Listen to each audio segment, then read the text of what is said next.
welcome to the Covert Access Team podcast. Today I have the privilege of being joined by Dr. Liram Koblentz Stenzler. She is a global expert on counterterrorism, radicalization, and hybrid threats. She leads the Antisemitism and Global Far-Right Extremism desk at the International Institute for Counterterrorism at Reichman University, is a visiting scholar for Brandeis University, and previously taught at Yale.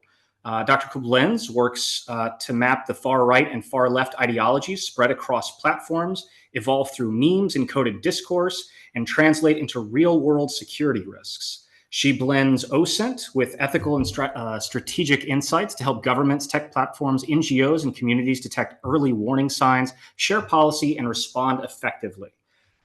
She has lectured at the United Nations, National Defense University, and other global forums, and is the co-author of Israel's Targeted Killing Policy, Moral, Ethical, and Operational Dilemmas. So please welcome Dr. Koblentz. Thank you. Very glad to be here. Glad, really, it's a privilege to have you here. So my first question is, this is a very interesting topic. How did you get into this area of study? That's a good one. I started my journey from counterterrorism, touch in the question, or I will say the very hard question of how democratic countries can deal with terror and guerrilla organizations, try to figure out if they can do it both morally and effectively. And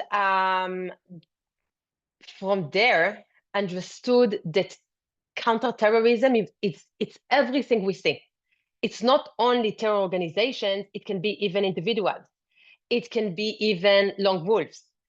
And I really found it fascinating, to see the differences between individuals, to see the differences between organizations, and started to touch on the area of, okay, the differences between the times that we didn't have the internet or the technology, to now the 21st century when we have it, and it just accelerate, emotions and everything. So started to see writing of far-right individuals online. And then I just understood that I really prefer to, I would say, to bridge the gap between academia and the person that do hands-on, just really practitioner and academic arena. So what I love to do basically, and that's why I started this, I love to see the real data, the primary sources, not only to look at things that people wrote already, but really to see the language, the pattern, how they behave, how they communicate. Is it more of a local trend? Is it a global trend? What do we see there? And what are the trends? So started this, but you have to remember that because I'm coming from the perspective of counterterrorism scholar, that's how I look at it, from that perspective. That's fascinating. So I'm going to get into this in a minute, but not to get too far ahead. But do you find with the advent of the internet that radicalization is faster than it used to be, or is it about the same? It's so much more than it was. Really, because try to think about it. If at the 20th century, we didn't have internet, we were, for example, the extremists, need to be part of an organization. So everything they did was, as part of this organization. For example, if they wanted to recruit someone, they needed to be part of something. If they wanted to spread propaganda, if they wanted to radicalize someone, everything needed to be part of this organization. They needed to give, like a flyer, leaflet. They needed to do something. They didn't really meet each other because it's harder if, for example, one in the, Netherlands and one in the UK and one in the US, then it's hard to meet each other. So the mobilizing thing was the organization. In the 21st century, it's the ideology. So really, everyone has or phone or computer, and it can really become a weapon, basically. So it's so easy now to communicate, and people can recruit others. People can radicalize others on the name of the ideology. It doesn't necessarily need to be part of an organization. So what we see now, for example, sometimes we see overlapping. So a person can be part of one organization, but it can be part of a different organization as well. It just depends what is his ideology. So it's so much easier to be able to radicalize others, much, much, much more than it was before. That's fascinating, because typically when you think of terrorists or radicals or anything else, you think of like pigeonholed into a group, not multiple overlapping groups. That's actually quite interesting. Right. So, Yeah. Okay, but that gets into a very obvious base question. What separates somebody who's passionate from somebody who's a radical? Like, okay, so if I've got a really strong opinion on, pancakes versus waffles or something, what pushes me into like a radical group rather than just like a passionate person? So if we are trying to describe, I would say, radicalization, the easiest thing is to think about it as a process. So imagine a person that lives his life. He believes in something, he comes from a certain family, he has his own ideology. And then slowly, he just adopts other ideas, even a different ideology from the ideology that like he started with. And then it's being accelerated till the point of violence. Now, if I will take one step back, I would say that there are a few models to describe like radicalization. The one that I liked, because I found it the easiest one, is the NYPD model. And basically it says that there is a point where you started, and then something happens. So something happens in your own personal life. For example, a person will lose his job, will not have money, maybe suffering from some kind of a trauma, had a car accident. It can be the smallest thing or the biggest thing, it just depends in the character that, or it can be external. So it can be the COVID, for example, or a war, like we see between Russia and Ukraine, or what's going on in Israel against Hamas. Or so it can be something global, but something happens, and he starts to listen to others, to adopt other ideas, till the next step. The next step will be indoctrination. So in the indoctrination, that's a bad step, because that's the step that you are searching for like-minded. Many times you will find them on the computer, for example. That's why it's accelerated technology. But you're looking for them, and then you just change your mind and adopt a different ideology from the ideology that you came up with. Then the end point of this process can be violent. Now, what's really important, I believe, to understand, especially to security people and everything, that a person that starts radicalization process not necessarily have to finish it. That's really important to understand. He can stop it, okay, during the way. And so we need to find these stopping lines in order to see what can be done. Where can we find these stopping lines, I would say? So from phase A till the indoctrination, it can be very, very slow. That can be a process that will take even a couple of years. But from the indoctrination, when a person really adopts this different ideology, till I would say even violent, that can be super fast. It can take even days. So basically, we need to find it, we need to stop it before the indoctrination phase in order to try and de-radicalize or do something different. So one question that I'm sure you probably get a lot is, many people are very passionate about what is and isn't radicalization. Now, I know you just defined it, but there are a lot of people on the internet who would say Right. this person was espousing radical beliefs, this person was not espousing radical beliefs. And it seems like there's a definitional problem, and nobody, at least in the mainstream, can kind of agree on what is and isn't radical ideology if somebody says something. So first of all, radical ideology is when you hate other people. You hate other groups. You describe yourself as us versus them. I'm part of something, they're different. You dehumanize them, like you'll call them rabbits. You'd call them like I don't know, like snack, like other things. So you'll give them names. Why? Because you would like to justify for yourself why you hate them. And then it's so much easier to go and hurt them because they're not human. So basically, people that live outside of the mainstream, because it's not about politics.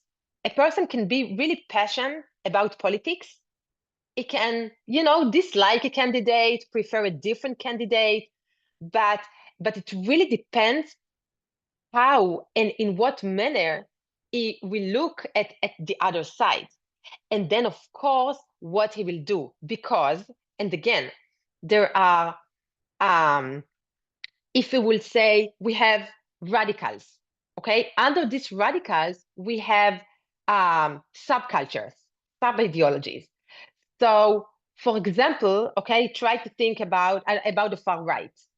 So within the far right, you have people who can be even white supremacists, but they will believe that they can change the system from within. So they will go to vote, for example. They can be really like very nasty, very radicals, but they will believe in it. While there are other people that will say, no, we can't do it from within because voting will not remove them, and that's what they are writing. So we will need to do it from outside of the system. Why? Because we want to accelerate the holy war. Because and then you can see, for example, lone wolves. You can see, other things. So you have like different groups. So it really depends. But what really puts all these radicals at the same box, I would say, that all of them wants to just ruin, just destroy the current social order and to reestablish a different social order that will fit their own ideology, their own interest. Yeah, I remember listening to there was a FBI agent who went undercover with some of the kind of right-wing white supremacist groups, and it was very odd how their goals seemed to be to just bring down the downfall of American society because then they could usher in a new society.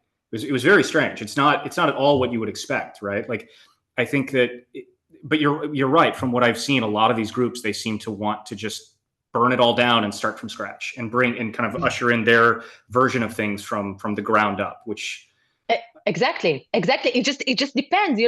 Each one just believe in something different.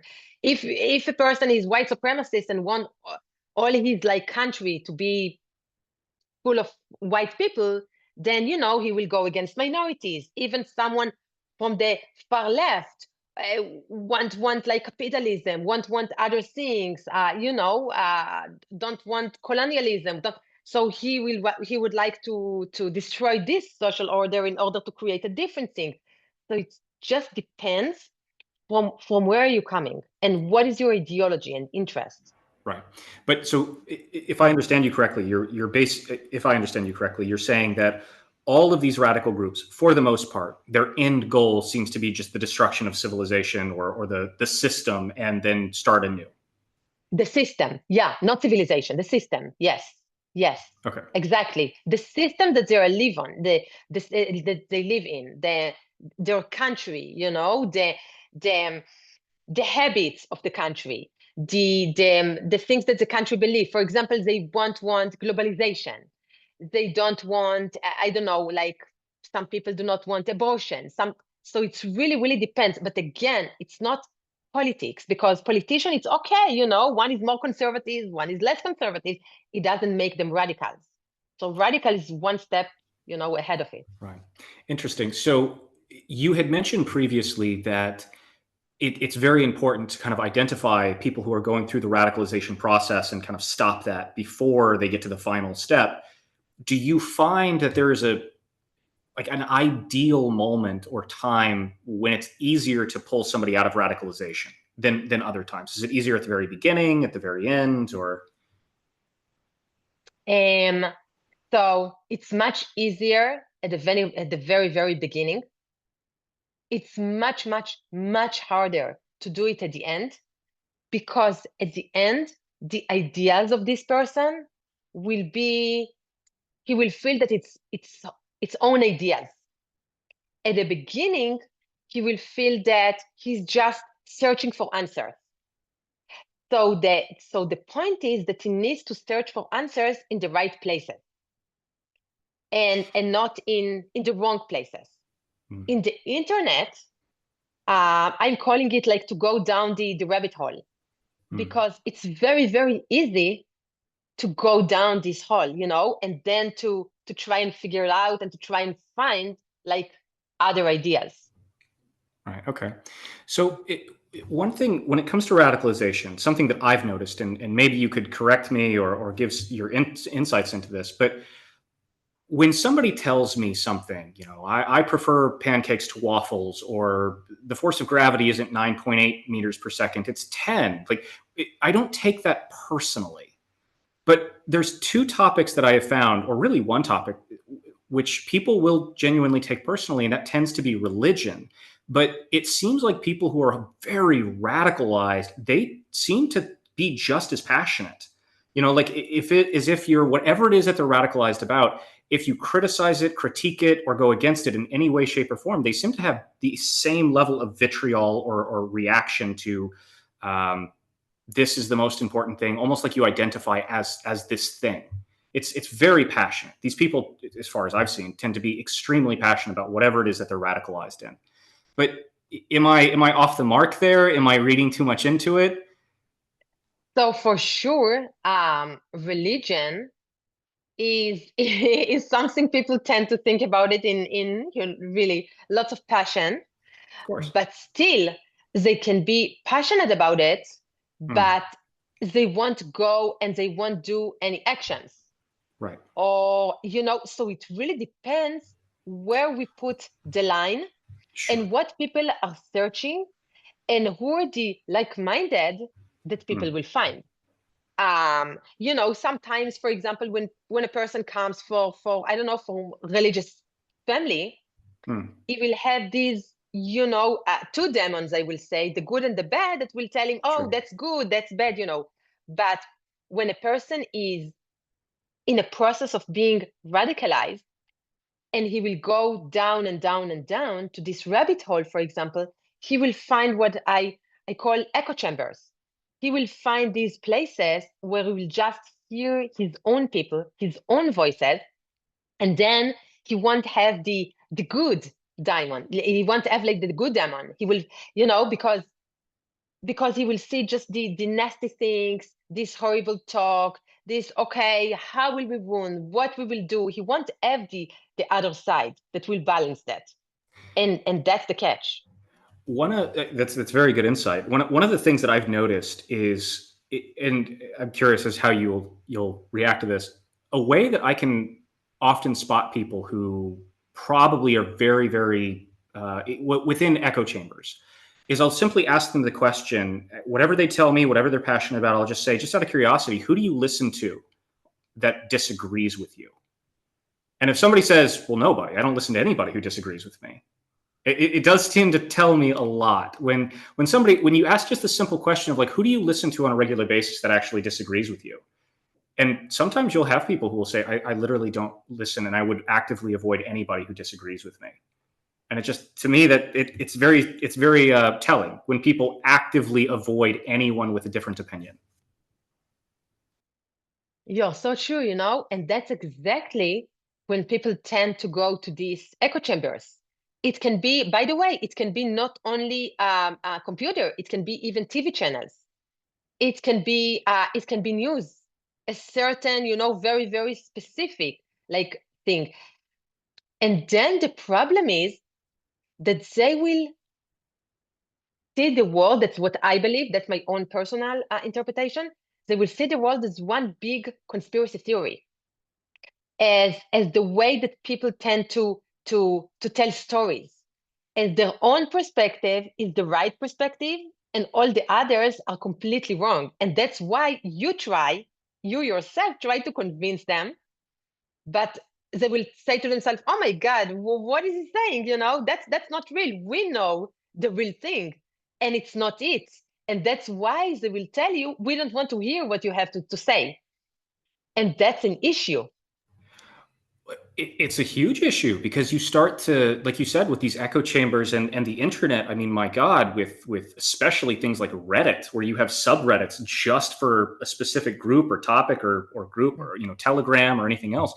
I mean, you can get so insulated so fast, and if you don't talk to anybody who disagrees with you, and you don't absorb any media or anything that counters your argument, whatever it is, very quickly you start to be like, you have divergent realities. Like, you're not even like living in the same reality anymore. You can't have conversations because when you talk about a topic, there's so with somebody who vehemently disagrees with you, sometimes you can't even agree on facts, like what actually was said, what actually happened.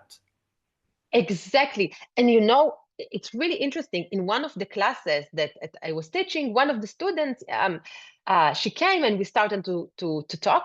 And she told me, many things that you are telling us sounds very, very familiar. And I asked her why. It's really interesting. And she said, because my mom um, used to consume everything only from social media, from like Facebook or from Telegram or from these places. And then uh, that's that's her world. It's very, very, very narrow. And then friends of hers and her dad came for a dinner. And they started to talk, and I think they talked about the presidency or the elections or something. It was before the US elections. Um, so she started to say things that are completely like conspiracies. And her daughter, my student, said, I was shocked. And I asked her, why are you saying that? And she said, no, that's fact. And this, my students asked, why do you say it's fact? She said, no, that's what I read in my social media. So and the friends of her family tried to say, no, that's nothing. That's conspiracy. It's not. And dinner got caught in the middle. And she said, no, that's it. Like, you have to go home before the dessert. She was so, it's she couldn't believe that, like, her friend, she said, you're betraying me. No, that's not the truth. And it's so interesting. So even if you think about when we are understanding, or we think about social media, or we think about the algorithm, what these people consume, when she will start reading these things and will read more and more and more, that's what the algorithm will do. That's the push she will get. So she will go down and down the rabbit hole. Okay, so just for individuals out there, how would you recommend stopping that? So because everybody's watching YouTube, everybody's listening to podcasts and social media, how do you stop basically being force fed whatever the algorithm wants to tell you? So first, really, and most important thing, I believe, is to be aware of it. So it starts with education. It starts with very, very early stages, like even when people in kindergarten, where the teachers, they have so much responsibility. They will explain them that there are so many angles in this world, and they have to listen. Adults tell things, adults tell things, and then it just keeps going on and on. Um, Students in universities, they have so much power. They use so much, these places. like technology places. So first thing that they have to understand that not everything looks innocent as it is. When they consume data, they need to understand that there are many sides to the stories. So if they will try to read both sides, then the algorithm will not push just one side of things. It will show them more. Third thing, really, so everything starts with education. And another thing is, for example, to go and hear debates, because it's very good. It's open your mind to other people. So debates are very, very important. And this, even small groups of talking. And because when a person will narrow himself till the point that he will hear only one side, that's the risky point. You have to open up yourself to both sides. And what people do not always understand it, that there are people that's the intention of them. They're doing it in purpose. They are spreading in purpose their propaganda. And one more thing, for example, when I go and dive in these platforms, and what I do, I don't look only at YouTube or like mainstream channels as Facebook and others. What I'm doing, I'm going to the niche platforms. I'm going to the alternative platforms where it's much more of an echo chambers, where extremists feel more safe to talk, I would say, even tactically, even strategics, even. And then I see what they talk and what they say about the mainstream, how they want to radicalize others, how they want to create their propaganda in this alternative channel, but they understand that they want to reach as many people as possible. So they will just, they will just spread their own things out there. And then people will consume this without understanding that someone is behind it. And it's not true. Sure. Okay, so I have to do a follow-up question, and if you don't want to answer this, I totally understand. But you said that you go to the biggest echo chambers to see what they're saying. Can you tell me what those are, just out of curiosity? It's so it really depends. I can go first of all, I can go to all kind of like even Telegram groups who belongs to much more extremist. And I can go to others who, I won't say, but it's alternative channels. I can go to the dark web as well, to try and see what's going on over there. And the thing is that today, even though people will not call it alternative, but it becomes for extremists, even video games platforms, such as Twitch or DLive or even Discord, all of us, we want to do things to stream, but they're less regulated.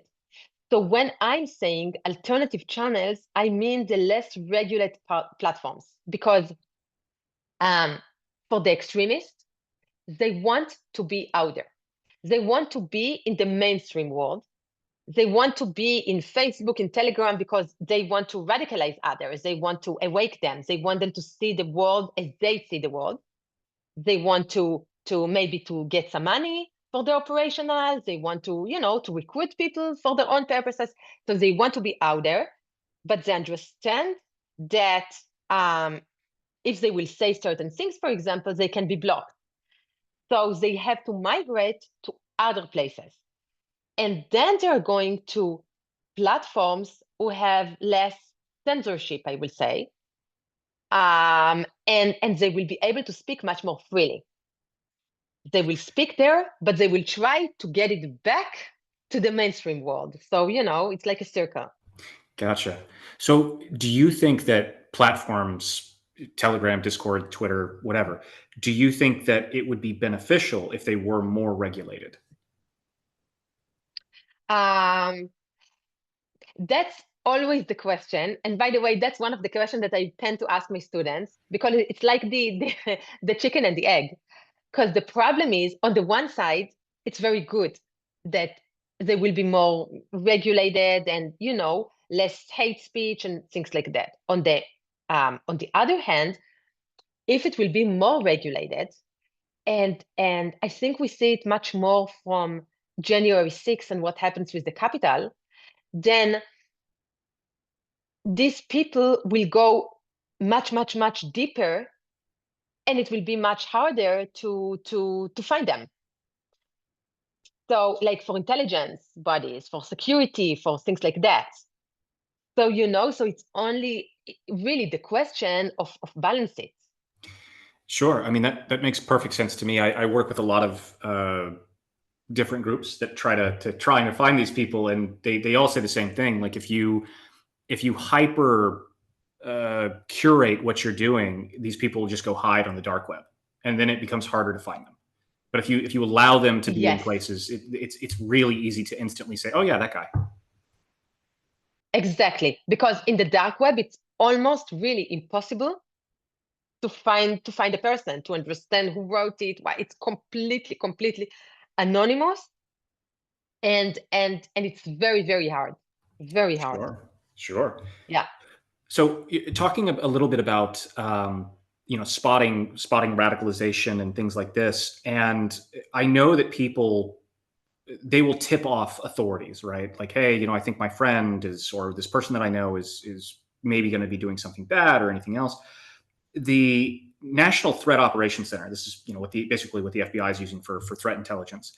They get around Right. 30 to 35,000 tips per week. So on a nation state level, how do you deal with stuff like that when you're getting like, I don't even know what the math is on that, but how many like threats or tips per minute are you getting, and then you have to vet them and everything else? So how do you deal with like what's real and what's not?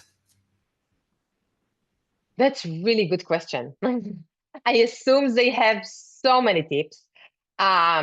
So I believe that the key is really not to chase like every single post or every single tip, but to look at the patterns, to look at the behavior, not only in one single platform, but even across platforms. To try and see, for example, one person, if FBI agent is looking, he got a tip about him, is looking at him, then to see, okay, is he only in that platform? Did he migrate to different platforms? Did he go to maybe more private, like channels that he can find? What he discussed? If it's just like, angry speech, that's a noise. So many people can do that, but the thing is really to find if he moves to speak much more privately, if he talks now about maybe tactics, how to do it, when to do it, where to do it. It's very, very, very different from something else. And and even to look at his, like other people that he communicate with. Who are these people? Are they normative people? Are they, the extremists call them normies, but are they normative people? Are they more radical people? Are they, so why? Because if they will whisper to his ear, much more likely that he will be radicalized, even if he's in the middle of radicalization process. If he will go to other platforms and then they will, they will try to check what channels he goes, and they will see that he tend to go to echo chambers, that's a problem. But if he's in one channel, okay, he's saying things, then that's it, he says. Otherwise, they won't be able to chase every single, aspects of this. Yeah, of course. So I mean, it's fascinating because everything that you're saying here is, when in my line of work, when we're looking for who's likely to be an insider threat, it's the exact same group of people. You need money, you had something go wrong with your life, you're lost, you're looking for purpose. Your wife left you, someone you love has cancer, whatever. Like, you're in some kind of desperate situation. And this is also, by the way, for anyone listening, this is what intelligence groups look for to turning assets, right? Like, who's likely to flip and do things for foreign governments. So it's fascinating that all of these, they're the same groups of people. It's just people who are vulnerable, usually younger. Vulnerable people are looking for purpose or something. But that's actually a question I was curious about. What age group do you see most in the radicals of like today? Is it? I assume it's basically young men, but I'm curious as to what you're going to say. So, so the people that we see that they're being more radicalized, you're definitely right. It's younger people, but we have to remember that so many people are anonymous. So the people that I can see that they actually went from online to offline, I can say that they're young men, but there are so many others that saying things that for me it looks like they're going to do something, for example, but they're completely anonymous. So that's the catch. But if you look at people who committed attacks, for example, you look at people like Andreas Breivik, who did the Christchurch attack. You will look at I'm sorry, Breivik did the Norway attack. You look at Brenton Tarrant, who did the Christchurch. You'll see Charles Kirk now, who just made the attack. So you'll see the same, young people. These are people that really consume, social media. And more than that, and Brenton Tarrant, for example, he wrote manifesto, and in his manifesto he said, "Oh, yeah, I got inspired by the internet." And I look at what Breivik did a few years before, because he did it in 2019 and Breivik did it in 2011. So I saw and I got inspired by that. So inspiration and glorification, that's one of the things, and that's a problem in these echo chambers, because it becomes a game to these people.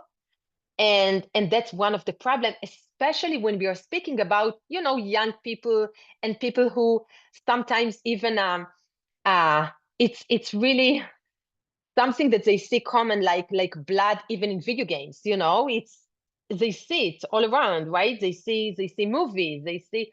So maybe it's getting easier and easier for them. So Right. these are So kind of people.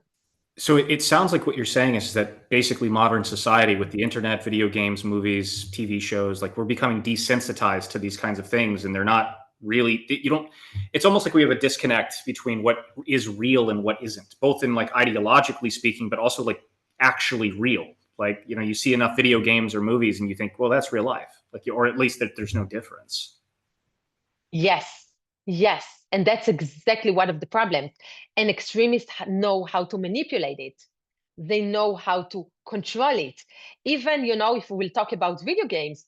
So even in video games, it's not only that the games, full of blood and full of, shooting and things like that. So kids, even younger kids, 11 years old, 12 years old, know the differences between ammunition. They know the differences between the guns, and which is, it's incredible. And then these extremists, okay, will take it one step forward. They know what to do with it. So for example, they arrange tournaments of video games, innocent video games like Call of Duty, Minecraft, others. They will do it in platforms, Twitch, DLive, others. It's fun, right, for young kids to be involved in this tournament, but they will use the inner capabilities of these, rooms, like the chat, the microphone, and everything, to ask questions, to drop a language, to see who is hooked to that, and then they can drag him like down and down the rabbit hole. They will offer him something. They will offer like incentive. They will give them a free gift to a channel. They will. So in the other places, it can be more and more and more radicalized.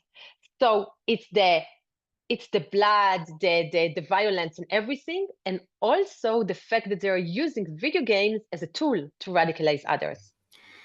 Yeah, I mean, you definitely see that, and I mean, I'm gonna.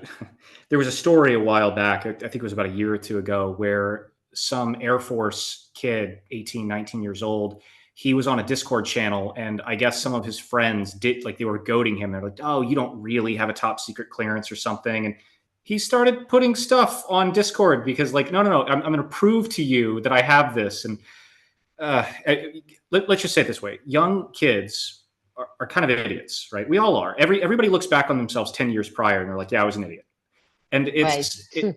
but young kids, especially when they're just starting out, 18, 19, you're looking for purpose. You don't really know what you want to do. You're easy to manipulate. But in my opinion, one of the problems is you don't see it.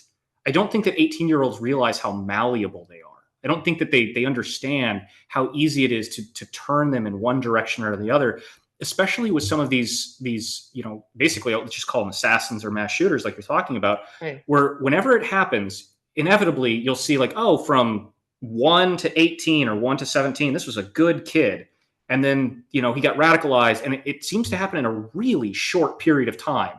And then within like, okay, he was fine, he was a good kid, helped old ladies across the street, and then within a 1 year time period they become radicalized. Now they're shooting people, and it's just wild how fast that happens. It's so true. Now, sometimes it it can be slow, but then maybe the family does not understand that their kids started it already. And then, at the minute of the indoctrination phase, when he will really grab this ideology, it will go so fast. And then it looks like from the outside that it was a very, very fast process. While maybe the family just missed, seeing some signs or something like that. So, okay, so I'm sure that any person who has children, especially young children, is going to want me to ask you this question. If you have young kids, maybe teenagers, Mm, how do you stop them from becoming radicals? Because, like, that's the thing, right? Like, when the kids are really young, you have total autonomy over the mm. kids. But as soon as they become teenagers and young adults, like, you have to kind of send them out into the world. And how do you keep somebody who's younger, 18-year-old boy or something, from becoming a radical? So first of all, maybe like there are parents that really want to look like very, very good parents who are being able to keep their kids' privacy, who are not touching his phone, who are not do not know who is he playing with, who are their friends, more. So I think that first of all, it's very, very important to understand who are the friends, really. That's one thing. Secondly, to understand who is he playing with, even if it's video games, and not only that, who is he texting to?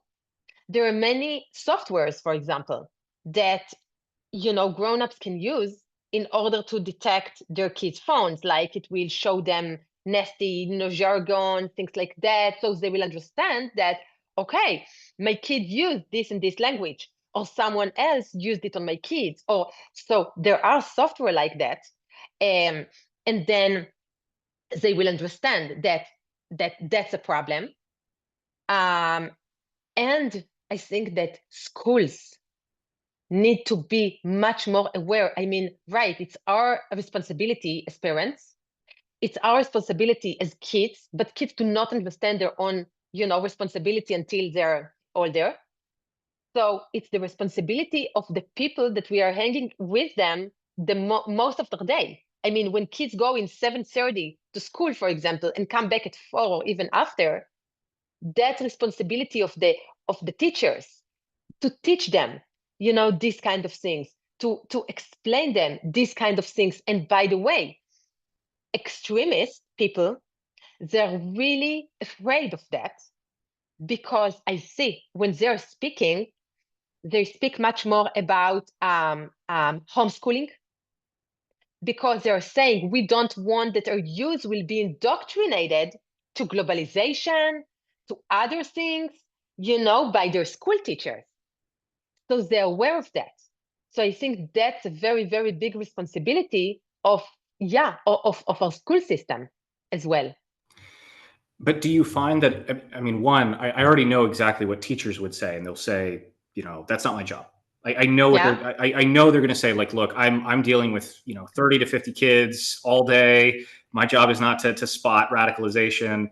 No, no, no. And I don't mean. I'm sorry. I don't mean to spot every single kid. I mean to teach kids, to teach them that gotcha. as a life. Of course, that's one they won't do it. Of course, they won't go to any single person and will do. No, to teach them, to Mm, explain them, to show them, why you have to be a good citizens, what you have to do, what you can do, what is good, what is wrong, to teach them a little bit of ethics. We don't teach enough ethics in schools. We teach it, in universities and stuff.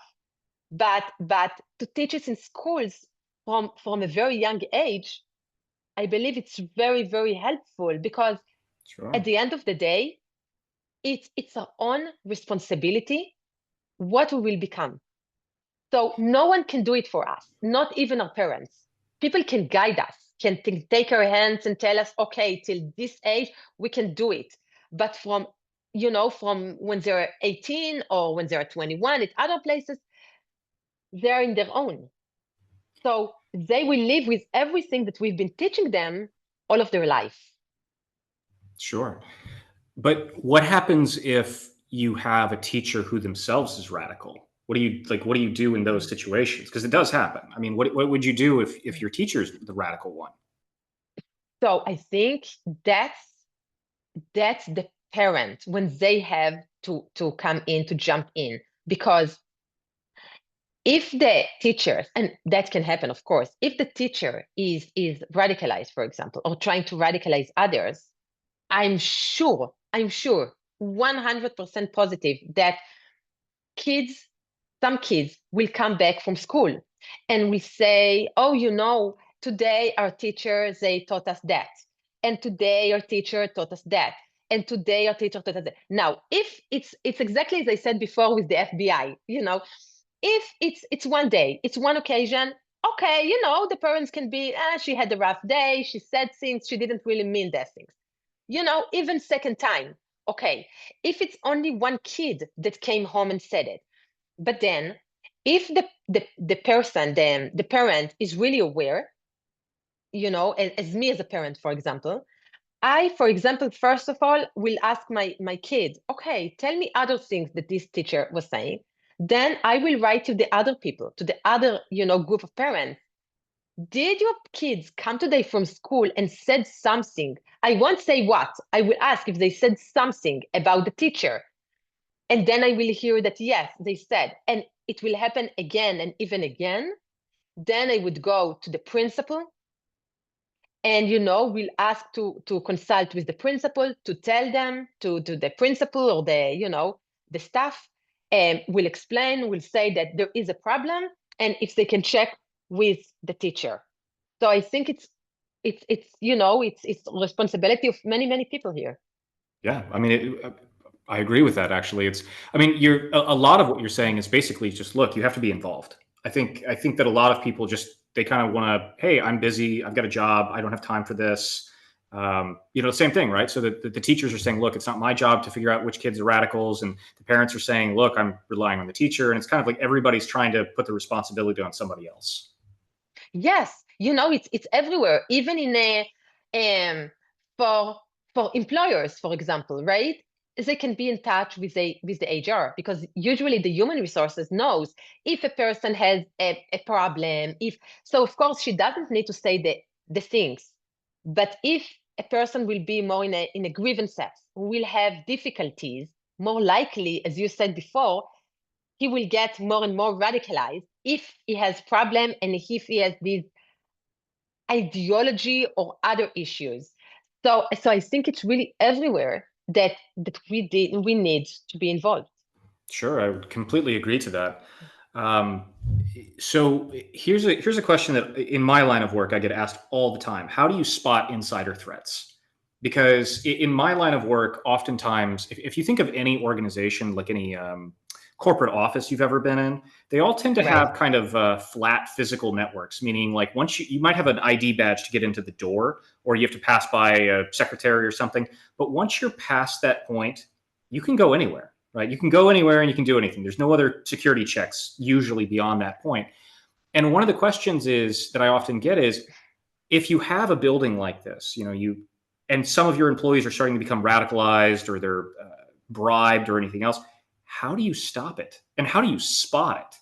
Right. So, like, because the same types of people who are going to be primed to turn on their employers will be the exact same types of people who are going to be prime candidates for radicalization. So how can an employer, how can an entity, like, how do you spot that in another person, like at the early stages when it's still, something you can do about it? So definitely, it's a big problem with employees that have the badge already, for sure. But I would say, so one, of course, I think that human resources has to be aware, and if the employee will train this person from the beginning to spot signs, to see, within workers. Now, again, if she sees only one sign, that's nothing. But if she sees something that keeps happening, then it's important to say. But I think also it's the responsibility of the employer to be aware that it can happen, not to put, everything, all the egg in the same basket. So for example, cybersecurity. So he needs to be aware that there won't be any glitches within the system. Only people that can really, really, the most reliable people can have access to something, while other people will not have the same access. Now, these people, for example, the high rank, the people who have the access, I think these are the people that he needs occasionally to look after them, to see that everything is okay there, to sometimes even the manager should, even like high rank manager, should sit with his employees during lunch just to listen to the conversation, what's going on, what are they saying. Maybe he will hear something that, that went under the radar, but he wants to check it. He needs to see, for example, that even if it's a big building, I don't know, he needs to do security on the building, that nothing too risky is out there. So people will not be able to see, even employees, like exactly where are all the cameras in the building, to hide some of them. So they will know that they like have spots that they can go around if they're doing something in some of the places, but other places they won't understand. So if they want to do something, they will, because so much intelligence is out there. And people who want to do something, whether there are employees or they're outsider that want to do something, they can learn it. They can learn it out there. It's so easy to map a building, right? To do something else. So Yeah. he needs really to understand that, of course, everyone are innocent, everyone are good employees, everyone are very, very reliable, but still to go after his instincts, to join people, to listen to conversations, to go with the women resources person to check sometimes, to do random checkups with computers, with other things, not to wait until people will give his computer for to do randomly, really to try to detect cameras, to see even if people do not know they're out there, only some of them out there. That's why it can't be completely without, because people don't understand, but sometimes. So I think that everything, it's many, many, many layers, but everything together will give the best opportunity. For example, like nothing is 1000% unbreakable. Of course. No, But no. Like you're arguing exactly what we usually suggest, which is multiple layers of security. So that's yeah. exactly correct. That's exactly what we would say. I was just curious as to your thoughts from this. And you had mentioned previously on several occasions, and you kind of brought this up too. You recommended the facility manager, the head of security, to talk to the employees, and you also talked about earlier about the need for debate to get out of your echo chambers and to make sure that you hear opposing viewpoints and everything else. Why do you think, or do you, that debate is so hard today? Why is it so difficult for us to go and just talk to people and be like, hey, I have an opposing view, or I'd like to talk to you about a controversial topic? Like, why is that so hard? You're so right. I had something like that exactly like 2 days ago. Yeah, it's so hard. Um, I think the technology age really brought us very, very good things and brought us very bad things. Um, People tend to think that they understand everything. Why they understand everything? Because they can read everything. Because we have, like global things. Because we hear things in one country that happens in a different country. We hear, we we just consume so many things, and then it makes people believe that they understand the best what is the best thing to do and what are the best ideas to follow.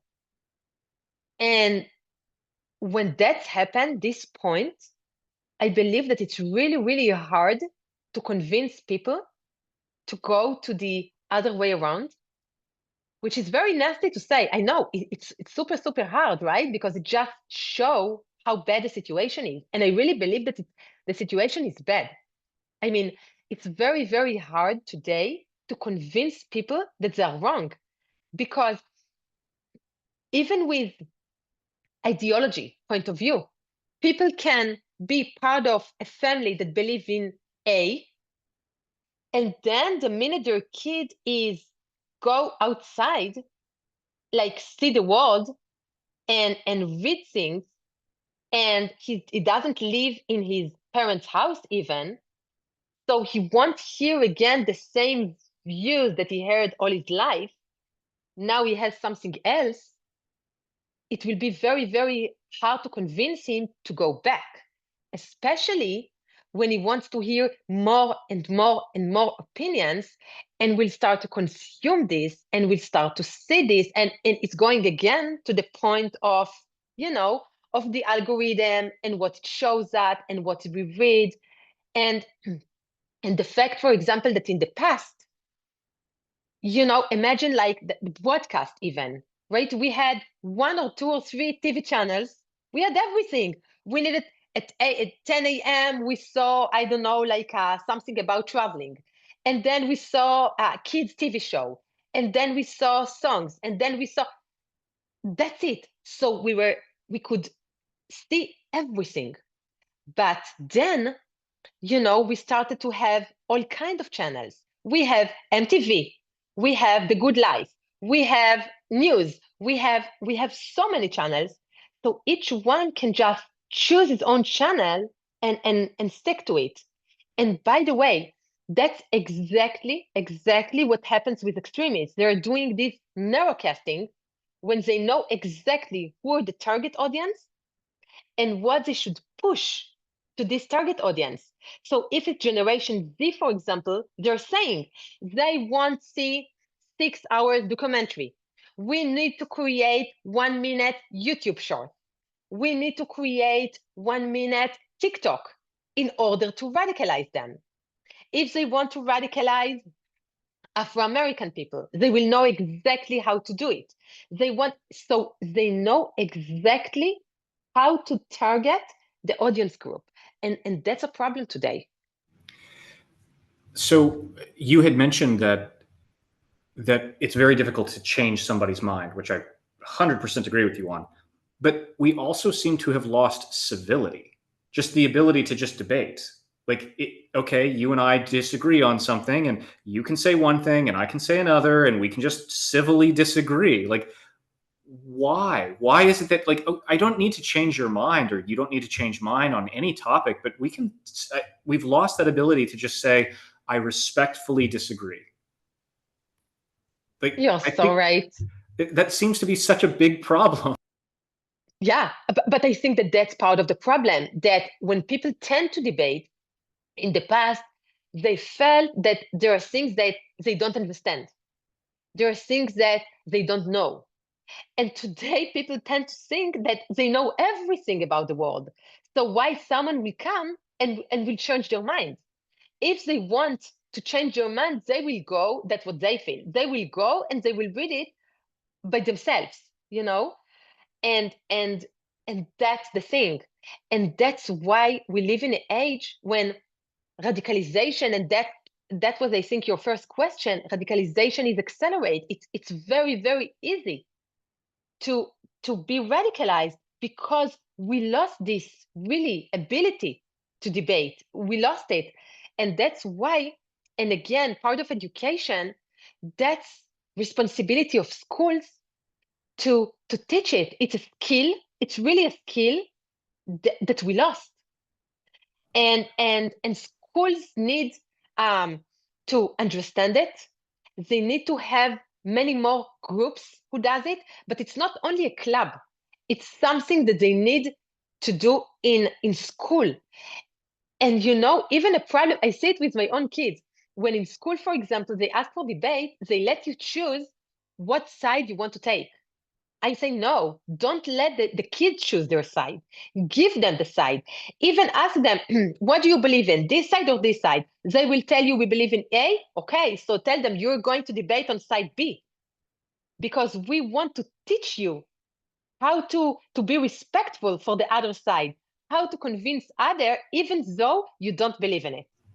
Sure, that's an excellent lesson. I mean, I remember way far too long ago when I was in high school, and you'd do debate, and you'd have to do that. You debate one side, and then you'd have to turn around and argue the other, and it was a huge learning experience. But I guess I don't understand why. Like, what is it that we like? Why is it that we lost this ability? Was it the internet? Was it just modern civilization? Was it TV? Why is it that, say, 20, 30 years ago, it was perfectly reasonable to have a civil debate with people, disagree, and just and that was it, right? There was no big deal, nothing. But now today, if I go onto a college campus and I just grabbed a bunch of kids and I said, it doesn't matter what the topic is, but if I disagreed with them on the topic, I feel like I could expect violence, as opposed to, I feel like, 30 years ago, you'd never have that happen. I mean, maybe I'm wrong, but No, I think you're totally right, and I think it's a bit about everything.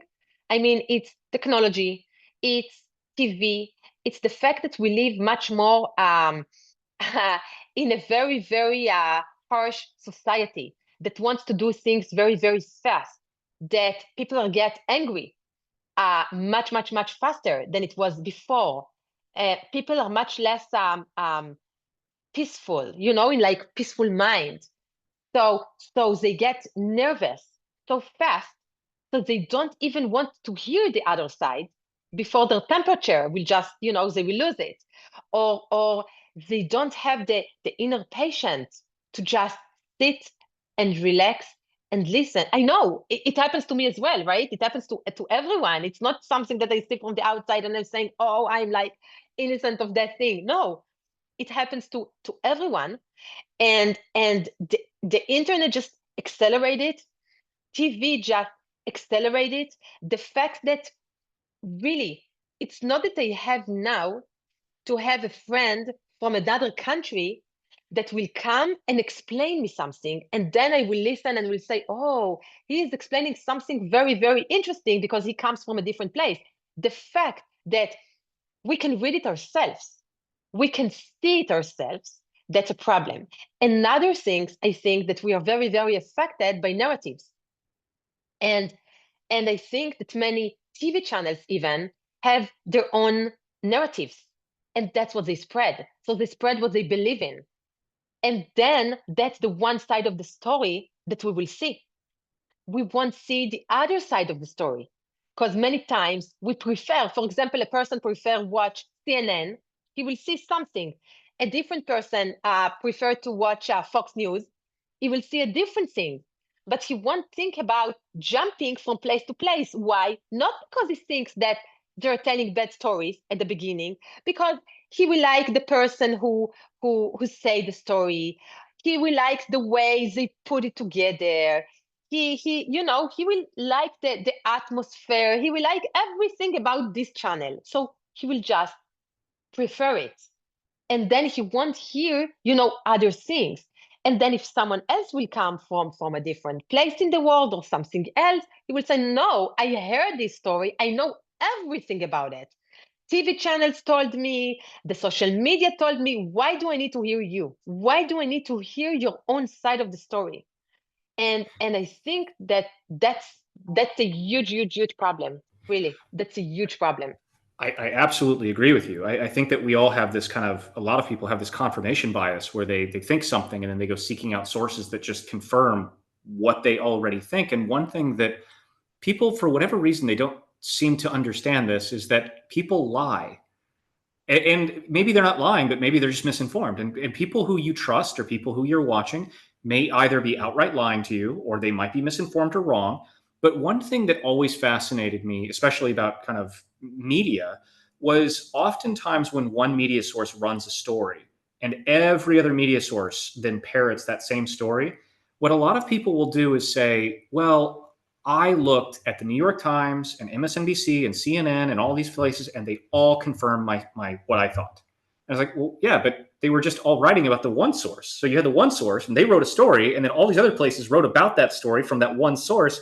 And I don't think that people quite understand how that works. That as you said at the very beginning, it's often better to just try to go to original sourcing, the original video, the original source. And I don't think a lot of people do that, mostly because what you also said was we don't have time. We're in this like rat race of a world and we just don't have this. I'll take 10, 20, 30 minutes to just vet this. It is so true. Exactly. Exactly. And if you believe to one source, and for example, this source made intentionally, he manipulated what he said. He wanted to spread these fake news. He wanted to do it, because of his own interest. He's gaining something out of it. But then the TV channels will repeat it, and they will repeat it over and over and over. It won't sound as a lie. It will sound as the actual thing. Now, if the person has this ideology already, he gained it, and he will read again and again and again this story, it will just help him to keep possess the same ideology, because he will say, okay, this is the true one. And now it really depends when you are coming from. For example, when I'm dealing with extremists, if they're coming from the left side, they will say, oh, these poor people, we want to defend them, we want to do it, they won't look at the other side. If they're coming from the extremist right, they will say, oh, the globalists, they're manipulating.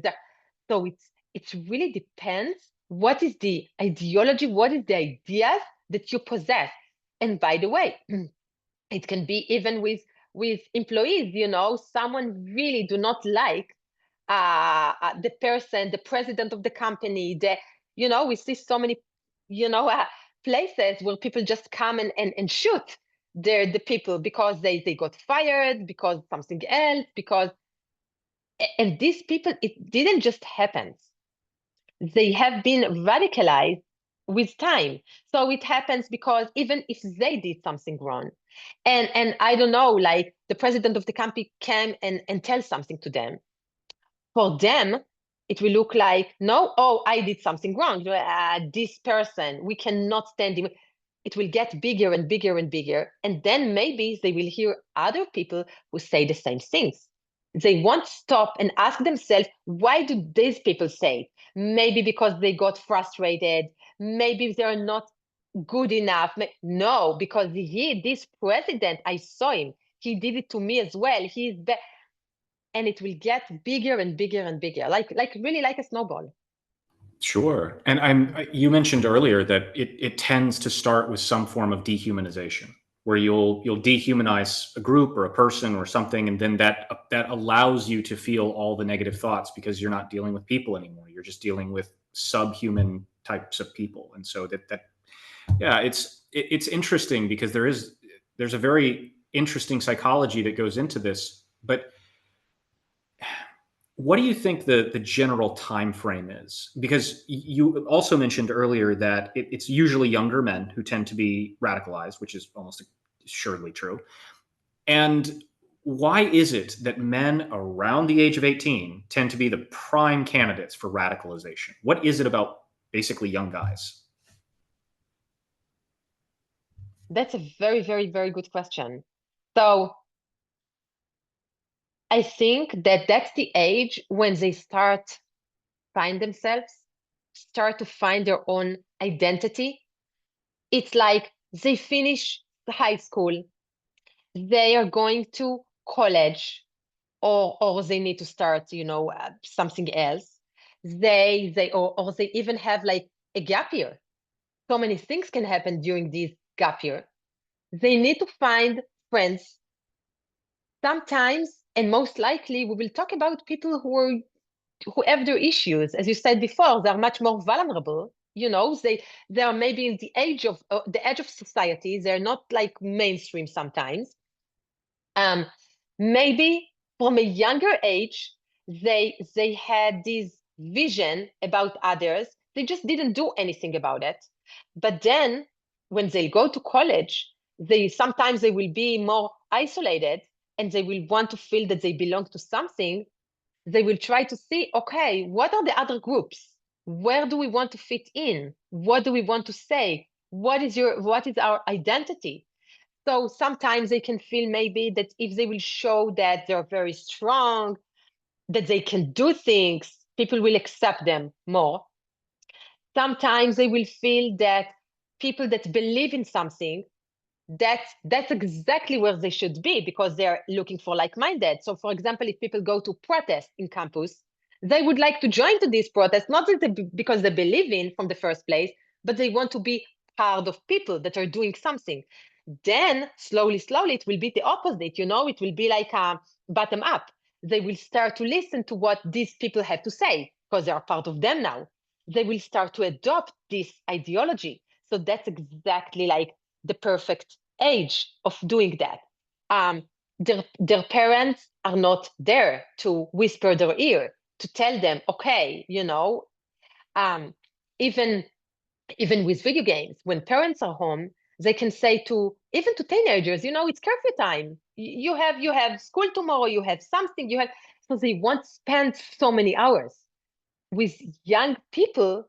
Even during like breaks from university or something, they can just stay and do whatever they want in their apartment. So that's very, very, very good age in order to not even sometimes to start, but to be in the second stage of radicalization. Sure. Now, because this is fairly recent, talking about college, talking about the importance of debate and everything else, and you're an expert on radicalization, I have to ask you, but can you give me your thoughts on kind of what happened in and around the Charlie Kirk assassination? And because, like Charlie was obviously trying to debate, and there's a lot of radicalization going on, obviously, when you decide to kill somebody. But I'm just curious as to your thoughts on this. So I think that this case really describe well the process, because from what I heard, again, I heard in the news, his family, his dad, he's Republican that likes Trump. So I guess he liked Charles Kirk as well. He was an officer. He served in the army. So that's the home that he came from, that believe in these things. Now, again, from the news, he lives with a roommate, maybe even a girlfriend, I would say, that is in a process of being transgender. So he starts to hear different voices.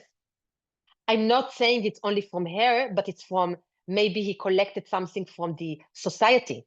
Maybe he loves her and says like, how the society can be so nasty toward her. How can they do it? Why can they accept her as she is? Why and why and why and why? Now, Charles Kirk himself made some racist argument, people would say. Different people will say it's not, but against all kind of minorities. Now, perhaps he didn't mean in a bad way. He just puts its thoughts. But people that believe in other things will look at him like a person who is very nasty to their own ideology. Now, when I search social media, even in the years before the assassination, I can see how they try to dehumanize him. They talked a lot about his head, the way he looks, he has this and that. People tend to use violence, like I would snap him. I would buy something in $100 to see how you're doing it. I would do this, I would do that. So they're speaking in these words of violence. They hear him saying things about the other people. So it gets us versus them versus him. So it will make faster the radicalization phase of the person that killed him.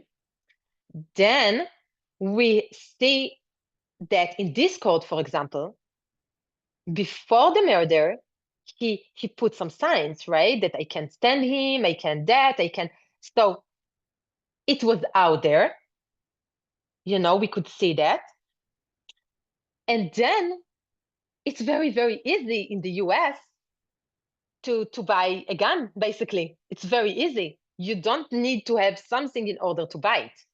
But what's very interesting is the amount of work he puts, the person who murdered, in writing things on the bullets that will show what he believes in, because he wants to express his ideology. He wants to justify what he did. And that's what I said at the beginning, that it's very important for these people to justify their actions. So I believe that all of this really shows like radicalization phase that he went till the end point, which is the violent action, the murder of another person. Sure. It's wild because now, again, as you said, the story is still developing. We obviously don't know everything. The trial hasn't even happened yet. But from what I've read, Right. you're right. He comes from a very strong Mormon Republican family, and which is interesting because most people who've lived around Mormons, they tend to be the most family oriented, nicest people. Right. But then he goes to the university and he gets involved with a trans boy. And in his letter that he writes, he says two things that I found very interesting. One, he said, I had hoped to take this and take this into my old age. So right off the bat, he's saying, I intended to get away with this. But then two, he's saying, he said some derivative of to his transgender boyfriend that I'm doing this to protect you, or I'm doing this for you. And look, regardless as to what people think about Charlie Kirk, he was not rounding up trans people. He wasn't, like doing anything along this line. So there is this very strange mentality that people seem to have of like, again, this at the very beginning of the podcast, we talked about like we are living in different realities. And it's like you're not living in the same reality, which makes having a discourse very hard. Exactly. And the fact is that even in the US, for example, even when we are speaking about platform, we have a very obvious line. What is, for example, hate speech, and what is commit a real attack or doing something. So, for example, if a person will come and say, I want to burn the Congress, nothing will happen to him because he is okay. So he said. But if someone will come and say, I want to do it tomorrow at 12, that will cross this line of protected, speech, and we say, okay, we have to go after him. And it's very interesting to see what would have happened if the FBI, for example, would have tracked what this boy would say in the Discord, like before the assassination. If they would put it as what? As hate speech against Charles Kirk, because he got things like that before, I'm sure. Or they will say, okay, it's something that's about to happen. And that's the question. And I'm sure you're so aware of it, but in Europe, that's not exactly the case. There, in US, it's just we have a problem here. Yeah. Well, I mean, there's definitely extremism and such here, and this is the question, right? So at the very beginning, the statistic that I pulled up was the FBI gets about 35,000 tips per week. Well, how many people in the United States on some social media platform in the last month before Charlie Kirk is murdered said something mean about Charlie Kirk online? Right? How many possibilities is that? And it's how do you filter that? Like, if you're an FBI agent, how do you go through, okay, we've got 50,000 people online who said something mean about this guy? Like, what do you do? Do you like investigate every one of them? Do you pull them all in for questioning? Like, that's such a Herculean task. It's very, very hard, especially when you're looking, for example, at this boy, and I'm saying boy because he's young, but at this boy, and look from the family he came from. And I'm sure that the agent would say, no, that's a very normative family. This dad, he served in the military. He was a police officer. He was so he was a Mormon. That's totally normal. But then maybe if they would have checked other signs, like living with that person, even though I feel so sorry about, the boy, girl he was living with, because they weren't fault. It's just something that he imagined. But maybe if he would have asked, if the agent would have asked his friends, what do you think about him? Is he more of isolated person, tend to stay by his own, tend to go a lot to social media? So there are signs that people can track, like before, even in the dark web. So it's completely anonymous, and we saw post, and it looks like it belonged to the same person because of the way he puts it and everything. And when people goes to details such as, where can I test the gun that I've created in 3D printer, or where they don't put surveillance cameras, so they won't check me, or how can I make an operation with police will not know that it's me, exactly as it was, with this guy. Or so I saw these kind of things. And that's where you have a sign that something might happen. It's very, very, very tactic. Of course. Yeah. Of course. Absolutely. But this gets to the heart of the issue, right? Like, a lot of people in the States don't realize this, but in the UK right now, as I understand it, about 30 people per day are being arrested in the UK for what they say online. And it's one of those things that it's like, I don't know, is that better? Is it better for every person who says something bad to get hauled off to the police station and asked, like, all right, let's do an investigation about you? It's tough. In the Not US, necessarily. well, yeah, in the US, it's the Wild West. In places like the UK, it's total control. And I don't know, like, it's hard to. Of course, I lean towards total chaos and freedom of speech and the Constitution, but there are obviously differences of opinion, and I'm happy to chat about it. But it's very difficult, and I don't know what we could have done to have prevented this outside of, as you said at the very beginning, have more debates. I totally agree with you. And I think that freedom of speech is something so, so, so important. I mean, it is so important as the First Amendment, and I think we should keep it like that. It's because everyone has the opportunity to hold his own ideas, to debate for his own ideas, to say what he wants to say. The only question is, when are we crossing this red line? So in Europe, for example, it might be too much, and then people feel unsafe to put their own words, or they need so many agents and things like that in order to go and check everyone's background and everything. Maybe in the US, it goes a lot to the other side. Like, we need to find the fine tuning, because one of the problems, I believe, is the fact that platforms within the US have completely freedom. So basically, they feel themselves as something that people can say, like, everything in there, that the platforms are not being accountable to what people say. So now the question is, okay, so is a sentence, like I said before, I'm going to burn the Congress, is it okay or it's not? So that's the regular debate. But normal people will debate it. People who are less will just make an act, as at 97, for example, right? Like Timothy McVeigh went and made this attack against like federal building because he believed in other things. So it's totally okay to believe in other things. It's just the question, where are you being radicalized and where are you going to like cross this thing?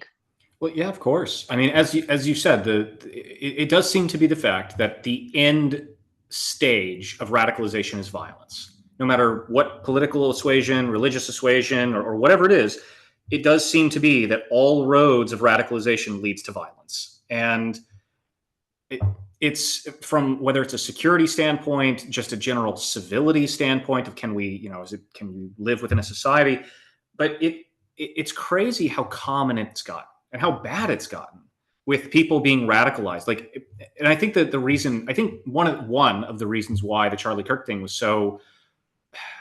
such a turning point for people was that he was doing the same thing. He was trying to debate people. Like, that was the whole point. You can agree or disagree with his points, but at the end of the day, he was literally just trying to debate people. And I agree. I think that we need more of it, but I think a lot of people now might actually be scared to do it. Yes, and it really depends where you are coming from. Because, for example, you said you believe in have guns, or to free to have, which is totally okay. And then the question is, for example, other people would say, oh, when for example, President Biden, when he went to power, will say, oh, now when he came to power, the government will collect all the weapons. So everything that happens in the US from that day, many people try to say the government did it. Why? Because it wants to show the people that guns is bad.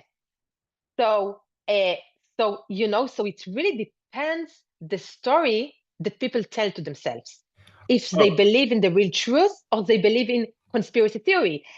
Because so many people can believe in having a gun. Okay, even me can believe in having one. It's totally fine to believe in something.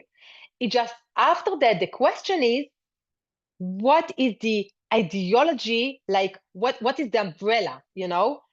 What do you believe in?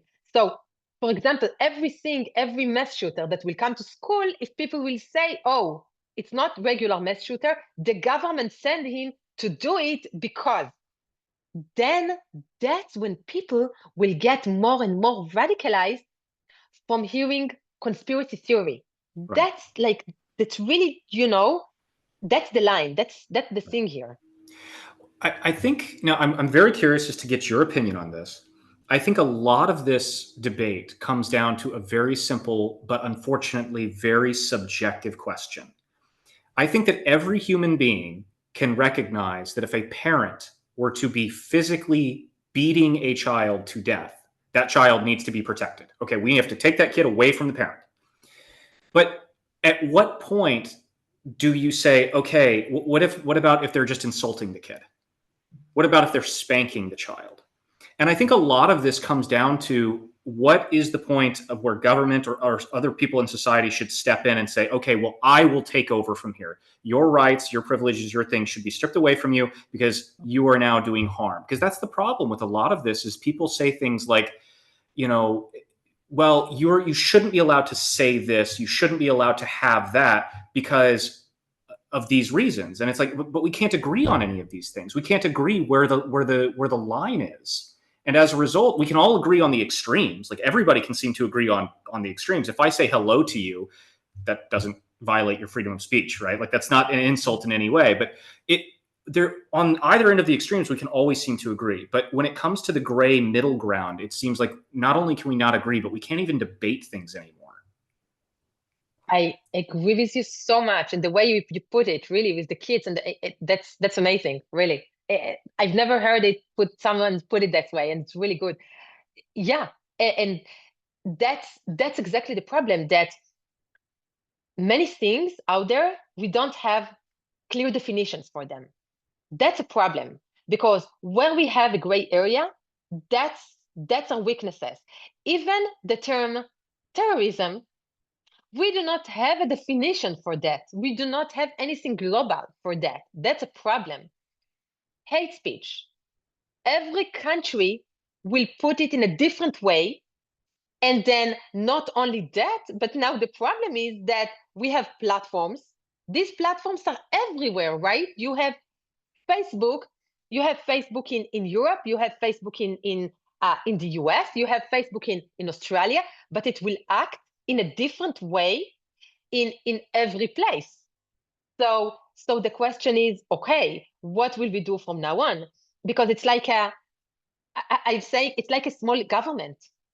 They can define their own rules, that they have so much power, and they control everything.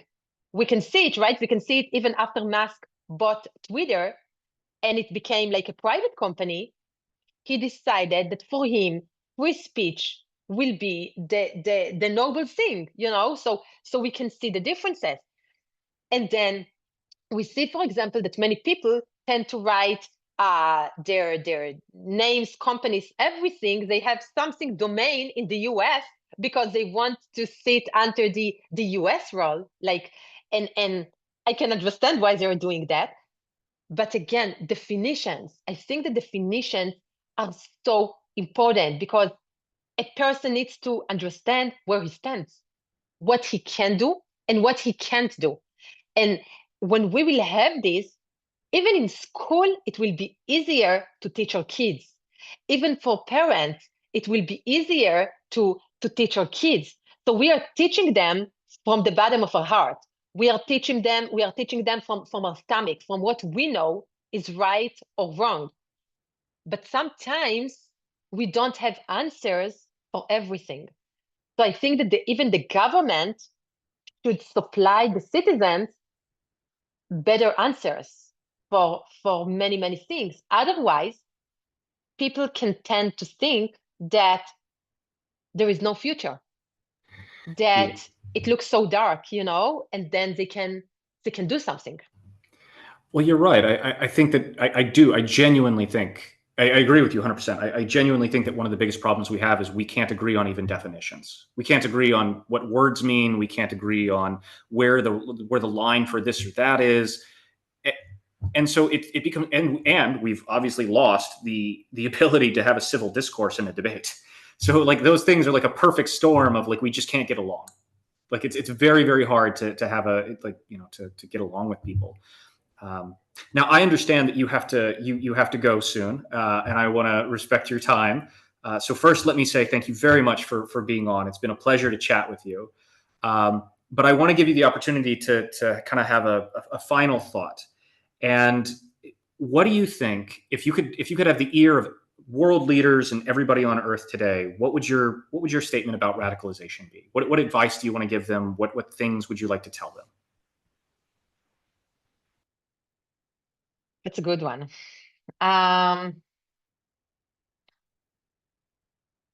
That radicalization does not start with ideology.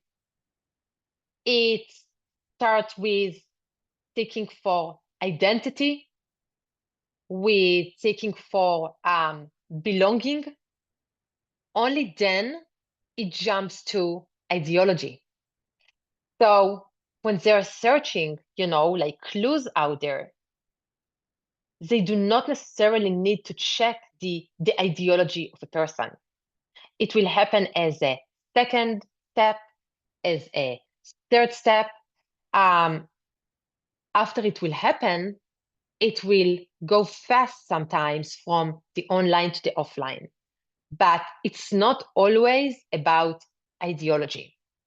And I would say that they need to look very carefully at technology and at the ways that extremist people, very extremist people, tend to leverage technology, what they do out there, using AI to do fake news articles, for example, trying to do and use AI for face recognition, to do sabotage, to create drones, try to bypass regulation by creating their own AI.